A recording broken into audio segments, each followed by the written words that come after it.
In this video, we shall see the concept of invariant direct sum decompositions. Let T from V to V be a linear transformation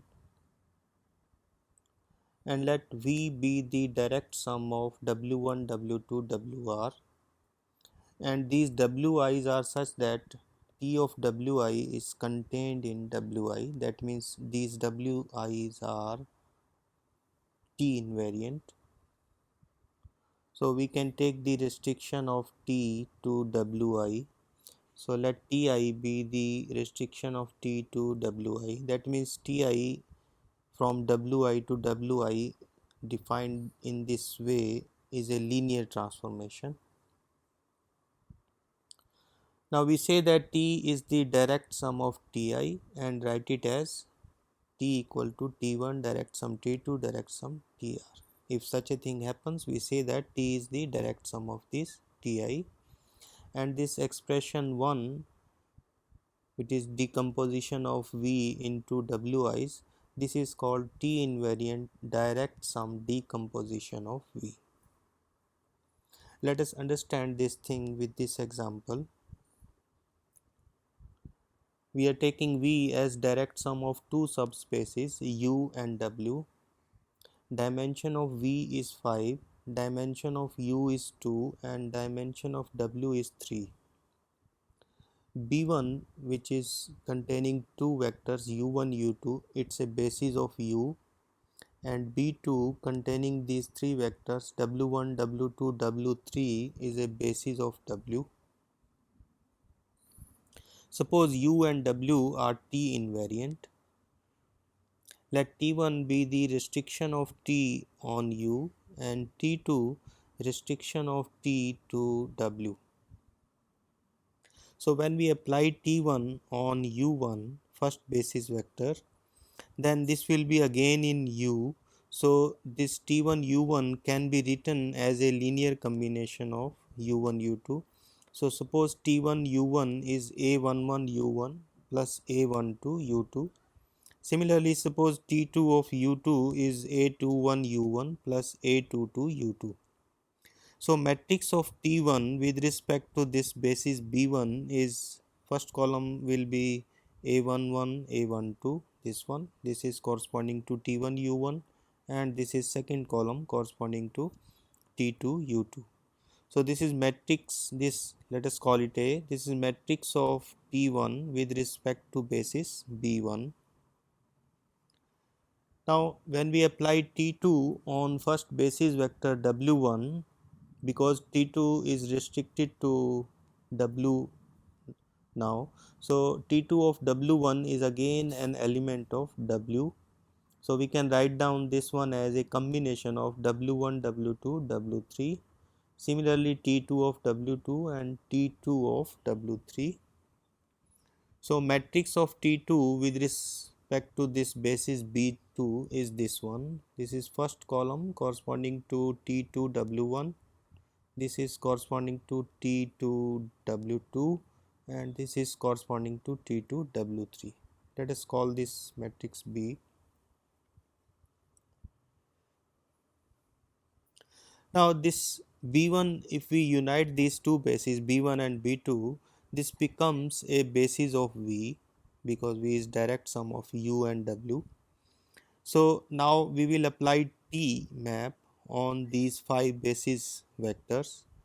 T applied on U1 will be same as T1 U1. So we get this thing 2 and rest thing is 0.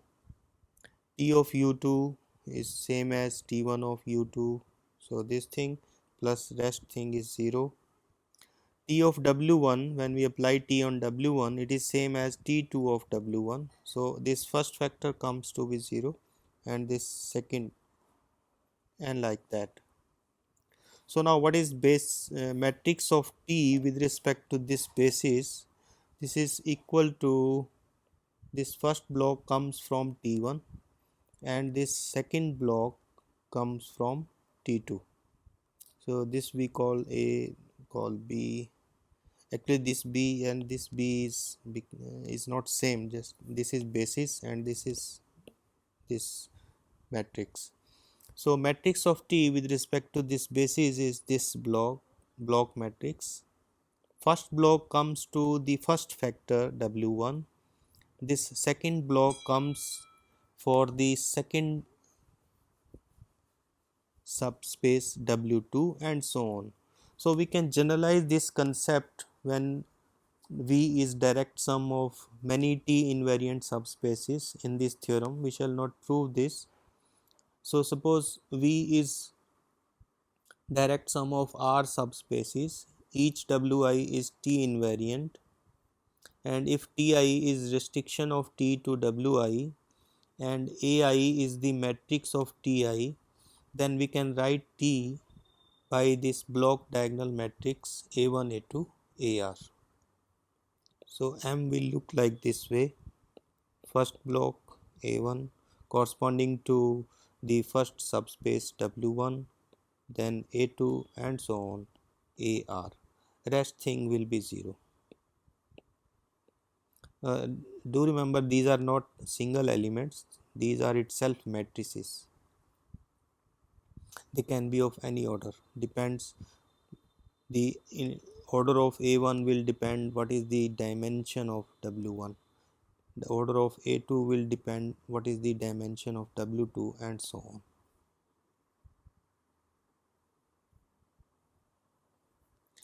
Now in this theorem, T is a linear transformation from V to V and W is a T invariant subspace of V, that means T of W is contained in W. T cap is the restriction of T on W.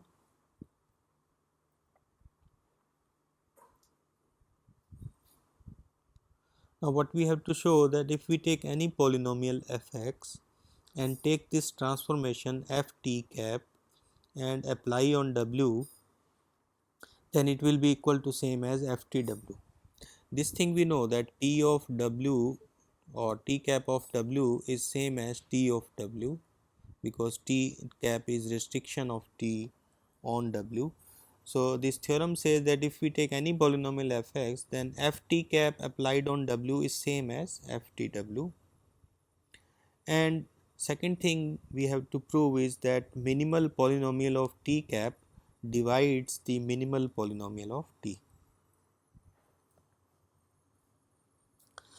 Now notice that if ft is 0 or constant, then ft and ft cap will be same, both are same, so both will satisfy this thing. So thing is trivial if ft is 0 or a constant. So suppose degree of fx is n and result holds for all polynomial of degree less than n. We are going to prove the result by induction on the degree of fx. Let fx be equal to this polynomial. Now if we apply ft cap on W, we will get this thing applied on W because this is sum of many transformation.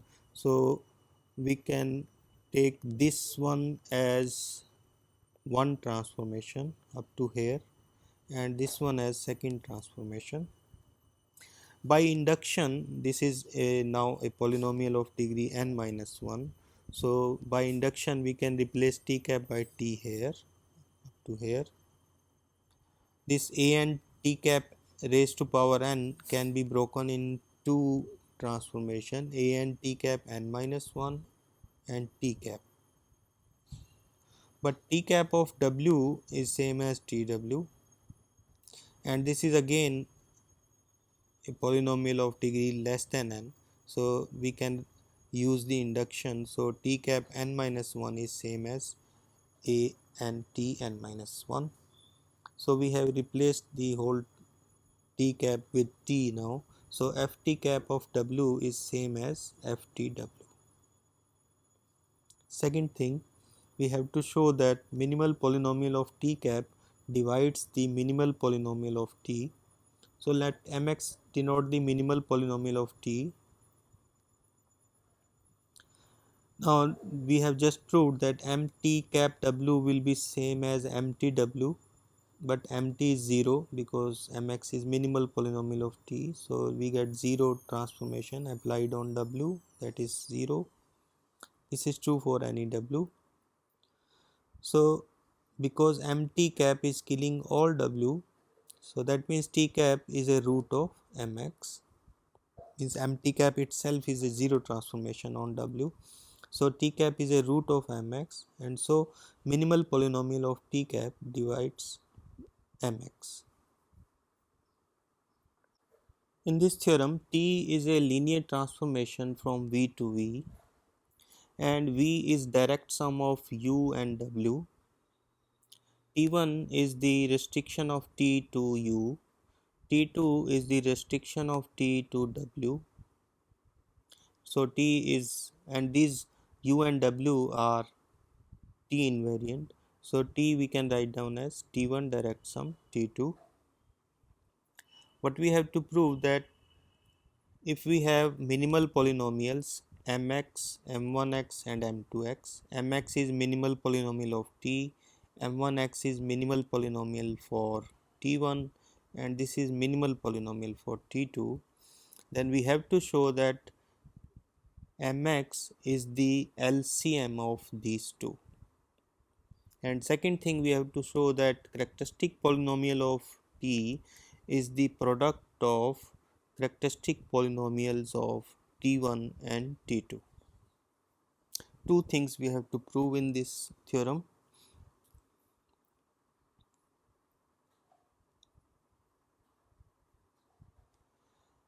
Now by last problem, m1x divides mx and m2x divides mx. So that means mx is a multiple of m1x and m2x, but we have to show that it is LCM, least common multiple of m1x and m2x. Let fx be another multiple of m1x and m2x, because t1 satisfies m1x and m1x divides fx, so t1 will also satisfy fx, so ft1 will be 0. Similarly ft2 will be 0. So if ft1, this transformation is 0 transformation, so this will kill all vectors in U. So ft1 applied on U will give us 0 vector, and ft2 similarly applied on W will give us 0. Now let V be any vector in V, then we can write down V as U plus W. U is coming from U and W is coming from W. Now apply ft on V, that means apply ft on U plus W. So this is ftu plus ftw. In by last problem, when we apply ft on U, it becomes ft1 applied on U, ft2 applied on W, but ft1 of U is 0, this is also 0, so we get 0. So that means when we apply this polynomial transformation ft on V, we get 0. This is true for all V. So that means ft itself is 0 transformation. That means T satisfies fx, but minimal polynomial for T is mx, so mx will divide fx. So we have shown that if fx is any multiple of m1x and m2x, then mx divides it. So that means mx is the least common multiple of m1x and m2x.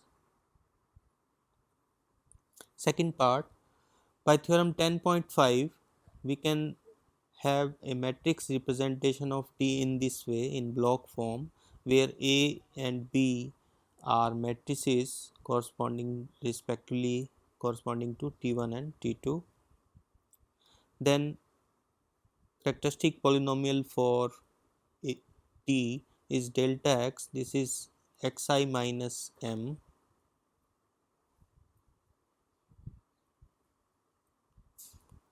This is equal to, we can write down, because m is a b, so we can write down this way, xi minus a, xi minus b in these two blocks, and so this is equal to determinant of this product of these two, this determinant is product of these two determinants, and this is nothing but delta 1x minimal polynomial for t1,